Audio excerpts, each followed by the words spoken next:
I'm going to talk to you today about a topic that has made the rounds of a lot of international news lately. A topic that's very personal to my past and that I've witnessed several times, although not with the same exact individuals here. I'm talking about the Ahed Tamimi issue in the Palestinian West Bank. I believe her village is Nabi Salah in the Ramallah area. Let's see, yeah, Nabi Salah. And basically, this is a family of people that they have been involved in several altercations with military personnel of the Israeli Defense Forces and the border police as well over a few years. Now, a lot of people who would be watching this, I don't care. You can go ahead and say that you support the Palestinian cause. Okay, go ahead. That's not the issue here. The issue here is whether somebody can actually complain about being arrested for assault when you can see in videos that they commit acts of assault. Now, you're not looking at somebody who's impartial here. I served for 2.5 years in a similar capacity in the West Bank, daily, dealing with a lot of people, especially on checkpoints, who would come through. And once in a while, there were altercations.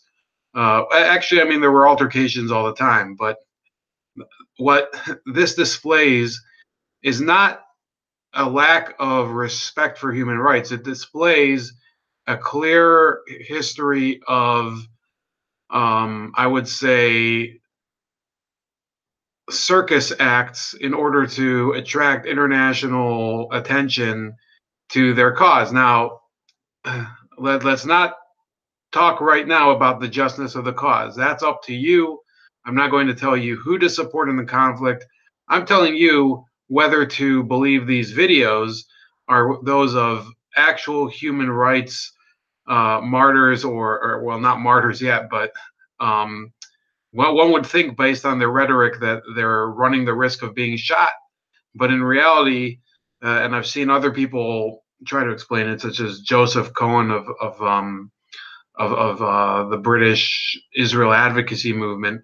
They try to explain it as simply these people are staging a show. Well, it's not only that they're staging a show; it's that they're relying on international conventions and police procedures in order to create provocations and undermine the rule of law.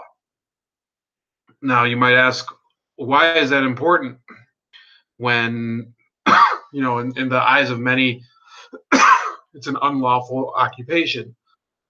Well, I would scarcely expect anybody like that to behave that way in front of Palestinian police. They don't show nearly as much restraint as these service members and police officers do.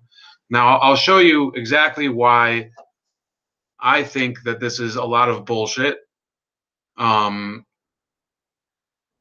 Let me see here. I'm trying to mute this, but because I can't, I'll be able to hear the audio, but you won't, and it will distract me. So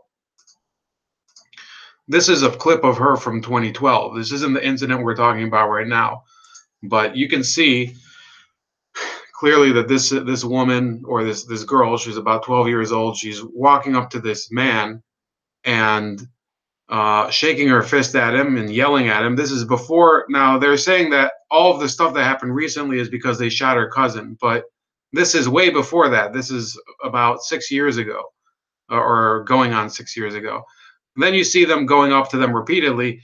These aren't people that are living in fear of anybody. In fact, you see them walking around very casually, and we're going to get to the moment that I'm talking about in about 2 minutes. So you can see a gaggle of people, lots of photographers milling around and talking and shooting photos of them, and more children coming in. Where's the fear here? I don't see anybody afraid of anybody here. In fact, I don't see the soldiers afraid of the kids, and I don't see the kids afraid of the soldiers.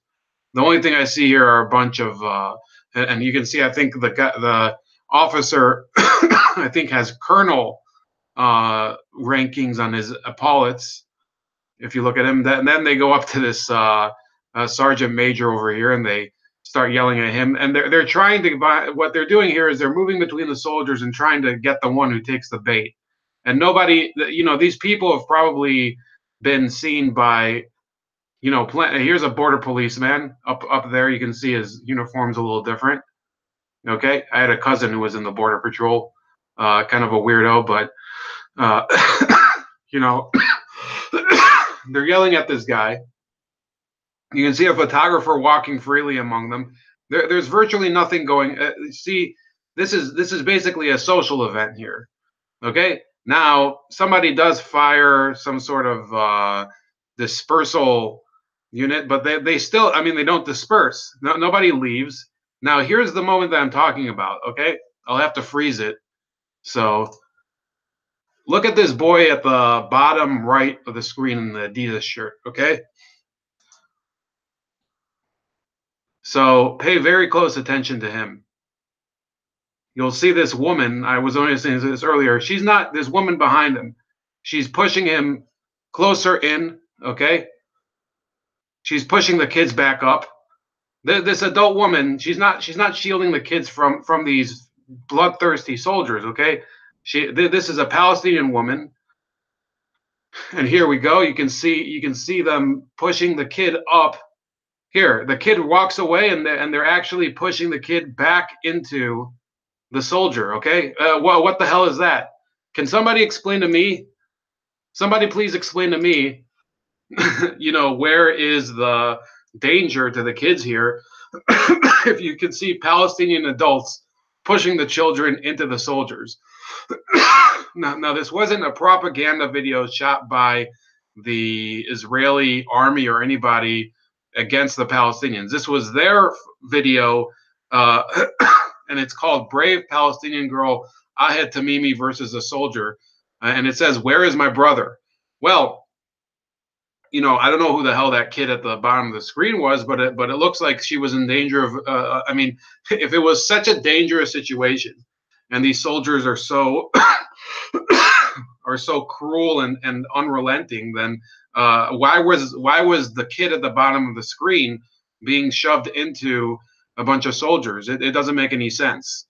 And what I saw personally, and with my own eyes, there was I saw a woman throw an infant at a soldier when I was at a checkpoint at a female soldier, and this is the type of mentality taken by the Palestinian quote unquote resistance. It's the same type of protest culture that you'll see increasingly here in the West, where they're looking for gestures in order to show the brutality that doesn't exist. Okay, now there are instances of soldier abuses against civilians. There are instances of people's property being destroyed, people being physically assaulted, and things like that. I'm not going to say that those don't exist. However, when that happens, typically the Palestinians are able to go through the court system and get some redress. Sometimes financially, sometimes they can get these soldiers thrown into prison. I actually had a friend, very close friend, who was thrown into prison for a few weeks for smacking an Arab on the back of the head, Palestinian Arab. So, and this is purely, to me, this is a show of uh, propaganda. Now, the current Ahed Tamimi video that's made the rounds, where she's walking up and slapping a soldier. She's several years older now, and there's people who dispute the fact that she's a minor. Some say that she's older than 18. Now, Joseph Cohen I'm going to send this to him. I want to say here on video, though, that some of the work he does is good. I personally don't like him because he pretty much smears Tommy Robinson, who I think is one of the leading voices, talking about, um, the deceptions going on towards the West about the nature of immigration and everything. So look, I'm putting out my experience here. I'm putting out my perception. If Joseph Cohen wants to talk to me about it, I'm fine with it. I don't care. I think he does whatever he wants, and this really isn't my topic of focus. But I've seen this video so many times, and I've seen this type of behavior for so many years that I think I was able. I'm able to at least offer my experience with it. So let me know what you think. If you're cussing me out, I mean, look, I'm just talking about from a legal perspective, from a visual perspective.